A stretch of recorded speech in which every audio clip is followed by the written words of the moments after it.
Salut tout le monde, c'est Just Prime et on se retrouve aujourd'hui pour un nouveau tuto, cette fois sur After Effects. Donc moi je vais utiliser After Effects CS6, mais pour ce tuto ça marchera aussi dans les versions antérieures d'After Effects.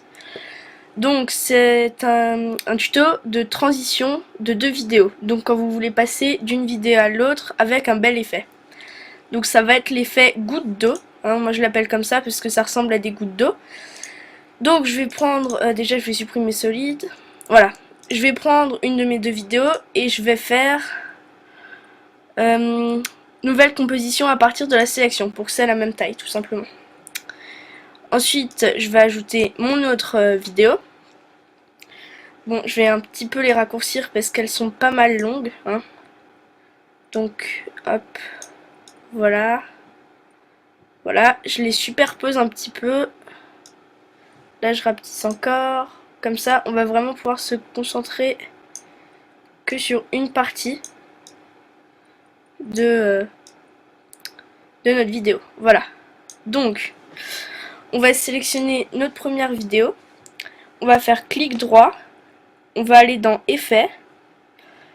Ensuite, Simulation. Et là, c'est Mister Mercury. Donc moi, je le prononce comme ça. Ensuite, là, Radius. Donc ça, c'est pour les disperser. Donc moi, je vais le mettre à peu près, voilà, 75. Je vais le taper, ça va aller plus vite. Donc faudra, voilà, et celui d'en dessous c'est pour la hauteur, aussi la dispersion. Donc je vais également le mettre à 75. Ensuite, donc là notre vidéo elle est comme ça, mais on n'aimerait pas que ça le reste. Donc on va augmenter la taille de nos gouttes, pardon, et on va les passer à 300. Comme ça là, voilà, on dirait pas qu'il y a de gouttes. L'animation, on va juste la mettre en fractal explosif, vous allez voir pourquoi après, ça fait un meilleur effet. Donc jusqu'à là, par exemple, on aimerait que nos gouttes restent ensemble, donc qu'elles restent très grandes pour former la vidéo entière. Donc on va le laisser à 300 et on va cliquer sur le chronomètre. Donc on va avancer un peu et après on va les passer à 1. Voilà. Et donc là, on va pouvoir voir l'effet que ça va faire. Donc là, vous avez la vidéo, ça avance. Jusqu'à là, ça reste normal. Et là, ça va faire nos gouttes. Donc on attend. Voilà. Donc là, il y a les gouttes. Par contre, l'autre vidéo a déjà commencé. Donc là, on va devoir appliquer le même effet. Donc on va dans Effet. Et donc là, c'est le dernier effet, donc on le prend. Ensuite, comme pour dans l'autre, donc je vais revérifier, voilà, on va mettre 75. En dessous, on va également mettre 75. Ensuite, on va mettre à la place d'explosive, fractale explosive.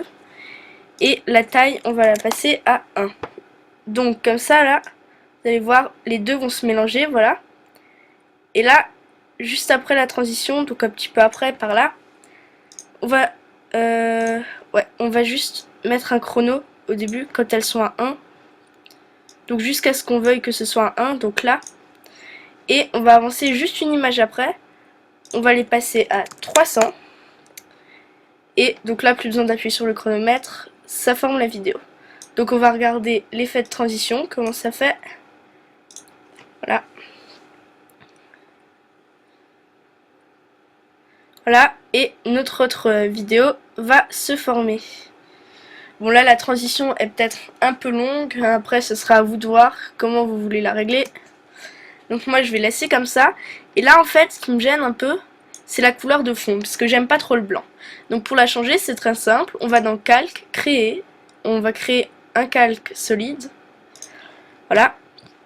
Et là en fait la couleur du calque qu'on va choisir ça va être la couleur de fond. Donc moi je vais prendre quelque chose d'un peu grisé. Voilà comme ça. Ok. Ok, et on va le placer tout en dessous. Voilà, comme ça, ce sera la couleur de fond, et pendant la transition, ce sera la couleur qui apparaîtra. Voilà, donc je vous repasse encore une fois la transition avec le fond, et je vous dis au revoir, et à plus pour un prochain tuto. Voilà.